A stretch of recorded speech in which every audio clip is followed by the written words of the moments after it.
Hello and a very warm welcome to the fresh edition of Science Monitor. Through this program, we bring you a weekly report of the important activities happening in and around the country pertaining to science, technology and innovation. From the new anti-rabies vaccine to the policy related to scientific social responsibility, we have plenty in store for you. So let us begin with the headlines. Exhibition in New Delhi to showcase latest technologies and innovations in food processing technologies developed by Council of Scientific and Industrial Research. New policy on scientific social responsibility to build synergy among all stakeholders in scientific knowledge community and to bridge the gap between science and society. Bharat Biotech relaunches anti-rabies vaccine in India. Shortage of rabies vaccine to be overcome by Cairo Lab. And we visit IIT Roorkee to have a look at the commendable research work being done in the institute related to the anti-earthquake construction.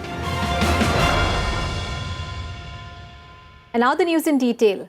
An exhibition on technologies in food processing developed by the Council of Scientific and Industrial Research was organized on 13th of November at the Constitutional Club in New Delhi. Various laboratories of CSIR exhibited their products in the exhibition in an effort to promote food processing industry and to provide safe and nutritious food to all. What all transpired at the event? Let us know through this report.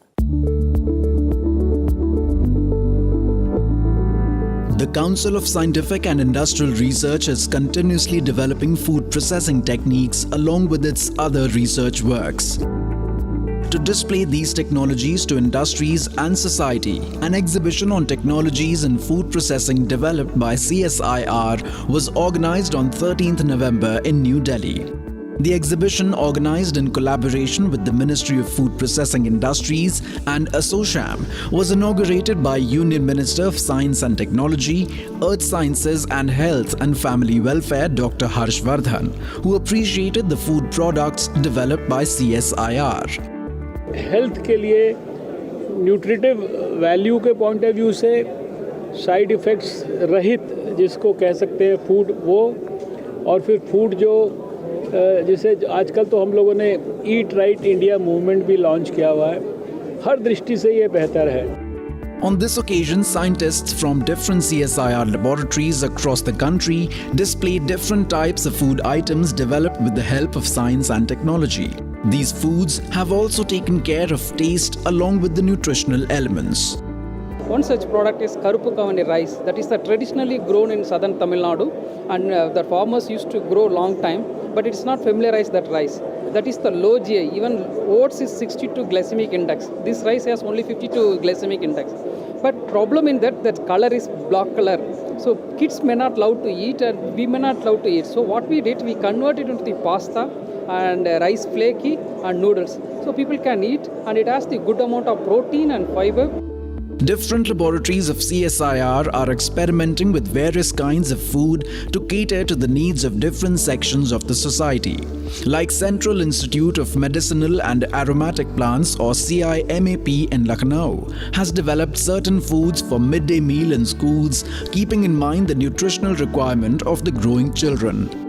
बाजरा से हमने crackers बनाए और उसके अंदर हमने lemon grass से vitamins दी और jaggery का यूज किया जिससे कि बच्चों में आयरन और अदर की डेफिशिएंसी थी वो पूरी हो सके.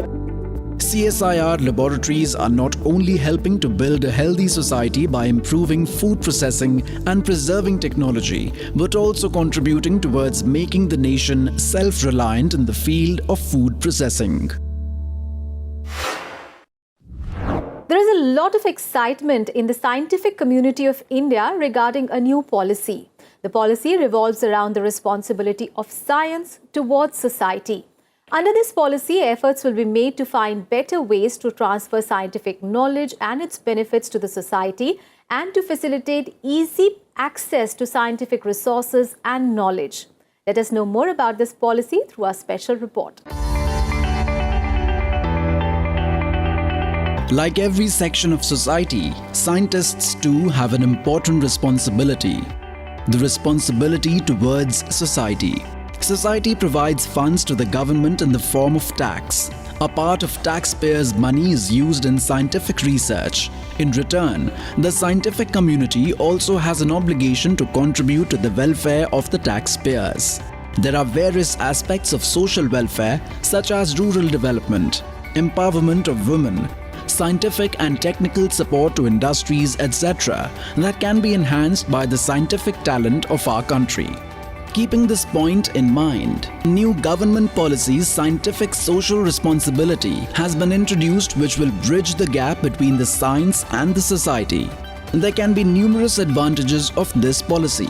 Through this policy, scientists will get a chance to work outside their laboratories and get to know the real problems faced by different sections of the society, which they can take up in their research. The common people, on the other hand, will get information about the new development happening in the scientific world, which will inspire them towards science, help in developing a society with scientific temper. See, idea behind this policy on SSR, which is scientific social responsibility, is to voluntarily give back to the society what we have, owe to the society and learn from the science, Social responsibility of science can help to accelerate Swachh Bharat, Digital India and other government missions for development. The advantage of the proliferation of scientific information is also expected to be seen in the form of new ventures and startups. As per the policy, all the ministries and state governments will decide the plan of scientific social responsibility according to their needs. All scientific organizations will submit a plan to discharge their social responsibility. The employees of scientific organizations and institutions will be trained to understand their obligations towards the society and make personal contribution in implementing the scheme accordingly. Scientists and researchers will spend at least 10 days a year for social work. During this time, people will have to share their experiences, resources, figures and tools with the common people so that various social circles can get to know about the scientific research. Every scientific organization will have a data on institutional and individual social responsibility subsistence, which will be published in the annual Social Responsibility Report. An annual budget will be set for the maintenance of institutional and personal social responsibility. सभी scientific institutions जो हैं जो भारत में उनको अपने mandate के हिसाब से मतलब किस एरिया में वो काम कर रहे हैं, अगर वेदर एंड क्लाइमेट में है तो उसके हिसाब से, अगर मेडिसिन में है तो उसके हिसाब से, अगर मैन्युअल रिसर्च में है तो उसके हिसाब से उनको अपनी पॉलिसी बनानी पड़ेगी कि हमको क्या क्या अपनी सोशल रिस्पॉन्सिबिलिटी में जो है लाना होगा. A national digital portal has been created to implement these schemes. This portal lists social issues worth noting by the scientific community. Activities related to social obligations of the scientific community will also be recorded in the portal. Changes will be made from time to time in this portal under the Department of Science and Technology. It is clear that with the implementation of this policy, better scientific cooperation will be available for the development of Indian society. India accounts for 36% of rabies-related deaths in the world. One reason behind this is the lack of anti-rabies vaccine in many parts of the country. To overcome this shortage, an indigenous company, Bharat Biotech, has acquired a multinational company that is involved in the production of this vaccine. The anti-rabies vaccine, a Cairo-Rab, prepared by this company, was launched recently in India. To know more details, let's have a look at the report. According to the official figures, more than 20,000 people in India die due to rabies every year. Rabies is caused by a virus found in the saliva of the animals that affects the central nervous system. The majority of rabies cases are caused by the stray dog bites. Low availability of the anti-rabies vaccine in many parts of the country is one of the reasons behind these deaths. Now, a new development has raised hopes of meeting the demands of this vaccine in the country.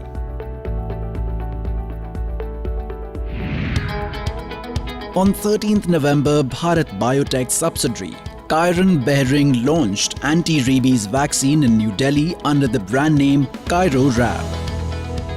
Dr. Renu Swaroop, Secretary, Department of Biotechnology, was also present at this event. I don't think in India we should now be at that stage where we should say that because of the lack of access of vaccines, we are not being able to provide the health care that is important. So I'm very pleased that rabies vaccine, the shortage which has been there, just not only for our country but also globally, would be addressed through this important venture which has been launched.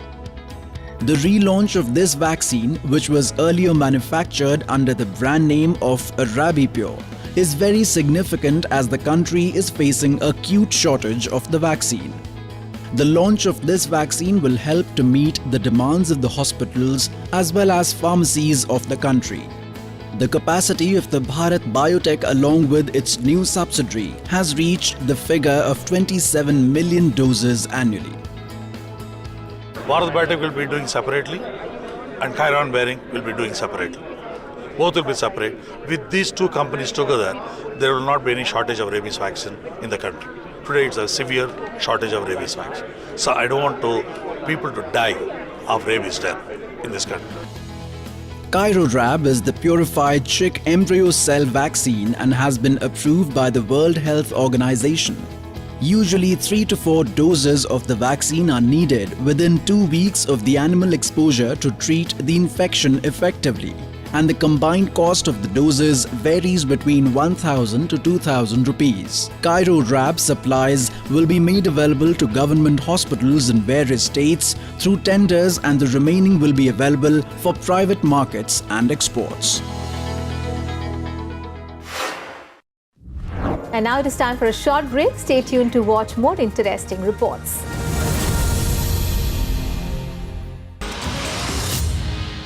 Ministry of Steel has issued the steel scrap recycling policy.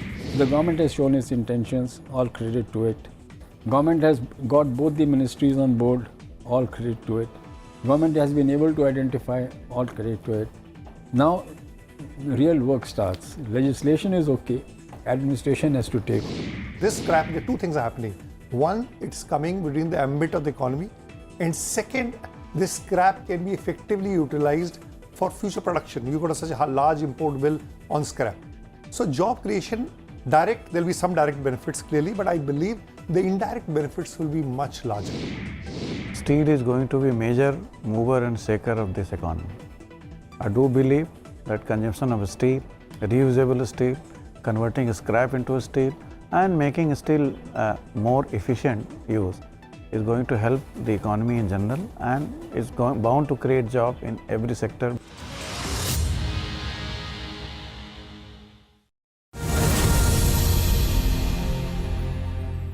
Welcome back. You're watching Science Monitor.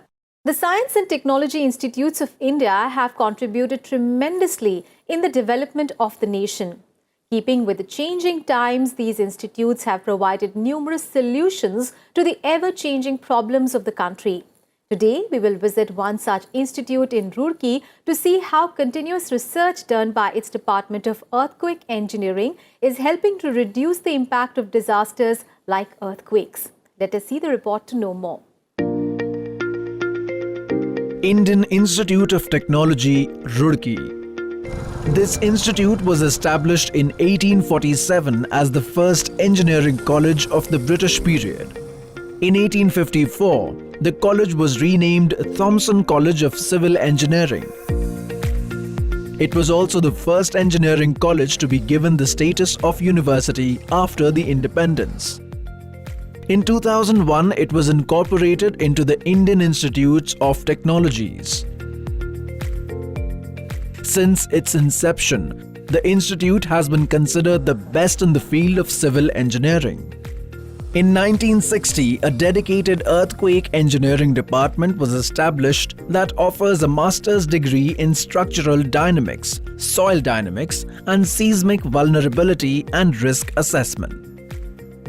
In our department, we work on estimation of earthquake design parameters for normal structures like buildings, which goes into the code, and also for major structures like nuclear power stations, thermal power stations, dams.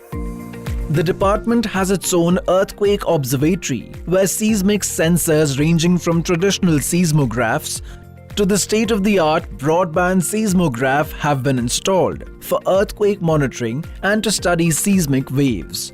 These sensors collect geological movement data round the clock. An important aspect of earthquake engineering is earthquake-resistant construction.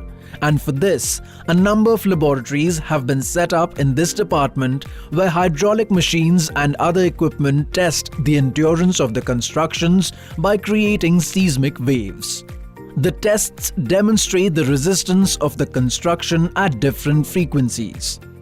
The idea is to have a realistic earthquake testing system where we can mount the specimen on top of this platform and then test its performance during an earthquake, how it will perform, and then we can actually find out what are the different ways in which we can improve the performance of the structural system, what to do and what not to do. It is very important to know about the structure of the base soil for constructing earthquake-resistant buildings. The institute has many tests like MASVA to differentiate between the quality of the soils. A separate soil dynamic laboratory has been set up in the institute for conducting different tests to analyze and assess the structure of the soil. A material testing lab has been set up in the department to test the construction material and set the standards.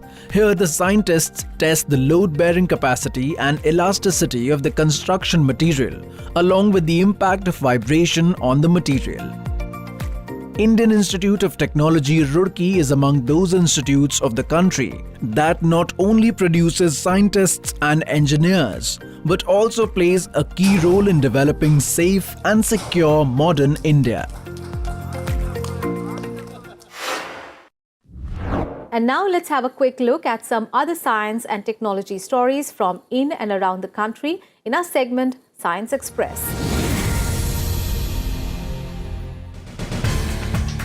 On 13th November, nearly 1,500 children and youth gathered at the Jawaharlal Nehru Stadium in New Delhi to take pledge for clean air. This was the first of its kind people-led movement organized by the Integrated Health and Wellbeing Council that has been started in view of the constantly rising air pollution and its negative effects. Air of Delhi has excess amounts of hazardous gases such as carbon dioxide, carbon monoxide, chlorofluorocarbons, particulate matter, etc., which makes it poisonous. Air quality of Delhi reaches in category of hazardous in winter months, which is a cause of worry. The winners of the Infosys Prize 2019 were announced on 7th November by the Infosys Science Foundation. The winners were shortlisted from 196 nominations and the announcement was made at the Infosys Bangalore campus. This year, the Infosys Prize for Engineering and Computer Science is awarded to Professor Sunita Saravagi from IIT Bombay, for Humanities to Assistant Professor Manu V. Devdevan from IIT Mandi, for Life Sciences to Manjula Reddy, Chief Scientist from CCMB Hyderabad, for Mathematical Sciences Professor Siddharth Mishra from ETH Zurich, for Physical Sciences to Professor G. Mugesh from IISc Bangalore, and for Social Sciences to Professor Anand Pandian from Johns Hopkins University. The awardees get a pure gold medal, a citation and a prize purse of $100,000. If the Earth's temperature continues to rise at the current rate, then by the end of this century, the emperor penguin might go extinct. According to a new study by the Woods Hole Oceanographic Institution in the US, the melting of the glaciers is directly affecting the reproduction of the emperor penguin as well as the source of the penguin's diet. Scientists warn that a casual approach towards climate change will raise the risk not only for the penguins but also for all the other organisms, including humans. US Space Agency NASA recently showcased an early version of its all-electric airplane X-57 Maxwell. The plane is being developed at an aeronautics lab in California and has been adapted from an Italian-built double-engine propeller plane TechNam P200-6T. NASA started working on the plane in 2015 and the first test flight of the aircraft is scheduled for 2020. The aircraft got its public preview after it installed 14 monitors with lithium-ion batteries. The special thing is that this aircraft will also have the capability to maneuver like other flights. Time for another short break, but don't go anywhere as we have more interesting reports coming up after the break.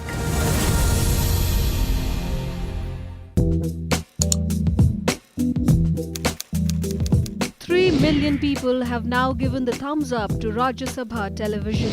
RSTV's growth has been phenomenal, with the journey from 2 million to 3 million being completed in less than 6 months. That's over 6,200 new subscribers every day. Our online viewers are engaging with us more actively. Every day, thousands like, share and comment on our videos. So come and join this growing tribe of RSTV viewers and get ready for an exciting journey.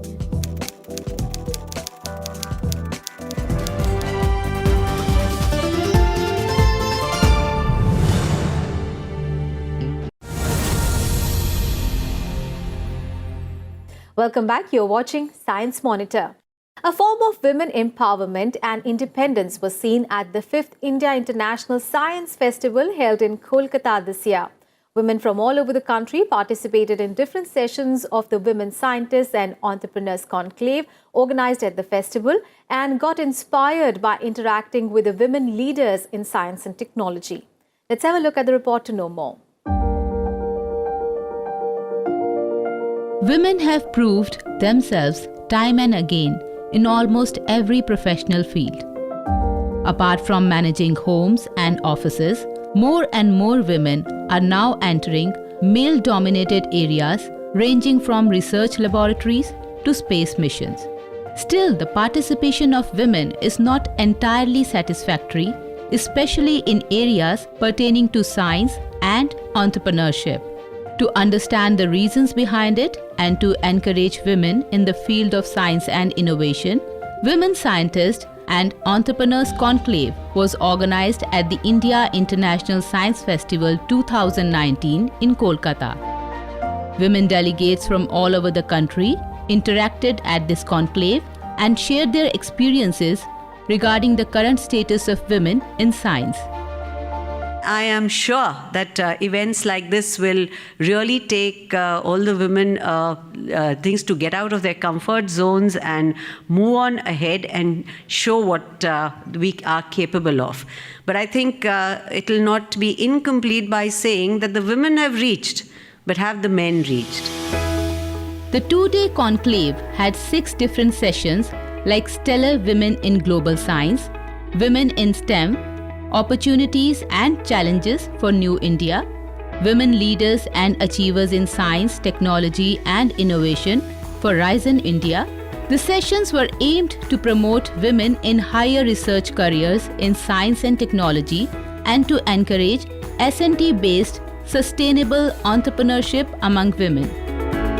If I talk of Indian space science, we all know that in ISRO, all women team are working, and we have the examples of Chandrayaan and Mangalyaan. In higher education also, we are seeing ray of hope as women are making their presence felt in every discipline.